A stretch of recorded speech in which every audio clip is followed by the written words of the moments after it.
आज माझ्या हातून असं काय होईल असं मला कधी वाटलं पण नव्हतं. सकाळ सकाळी यो करायचा कोणी चाललं काय माहित. अय वाघ मग आज सकाळी मस्त म्हणजे कुट्टीचण करायची होती. माझ्या कुट्टीचण करायला केलो स्टार्ट केलो कारण आपल्याला काय जनावर पाणी पाहिजे होते. मग यो कार्यकर्ता काय महागाई घालता आणि भाऊन आपल्याला आज मस्त मध्ये आज आपला पेपर होता कारण जरी पेपर असला तर भाऊन आपण काम करायला सुट्टी येत नाही. मग एक एक करून जनावर पाणी पाजलो आणि जरा पाणी स्लो होतं त्यामुळे जर ह्या पाड्यानं जर म्हणलं तर तुम्ही सावकाश घ्या म्हणून अशी वैरण टाकून घेतलो सगळ्या जनावरांना मस्त मध्ये.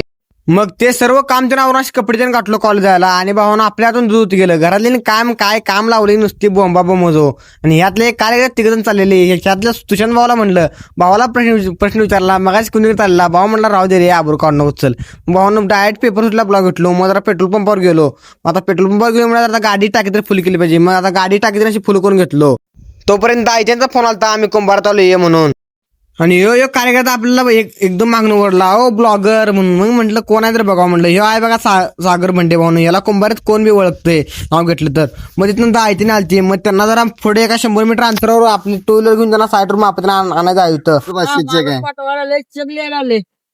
थोडं वटवायचा आणि 20 मिनिटं ओके विषय मिटू.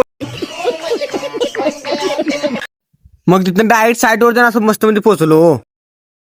मग काय साईडवर पोहोचल्यावर मिस्त्री देऊन थांबतोय. मिस्त्रीने काय गापशीर माप मस्त मध्ये घेऊन सगळीकडे टाकले.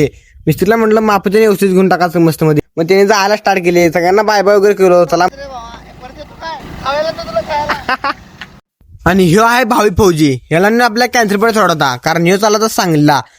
मग तिथं पोहोचल्यावर कार्यकर्ता म्हणला भावा स्टिंग काय पेणार काय. भावाला म्हणलं घेतलं तरी पेणार घेतलं का सुट्टी नाही स्टिंगला. मग तिथनं स्टिंग पिलो भावानं. मग तिथनं आता रात्री आलो घरी. मधला काय ब्लॉग घेतलो नाही. मग त्याला आपण भेटूया पुढल्या ब्लॉग मध्ये मस्त मध्ये.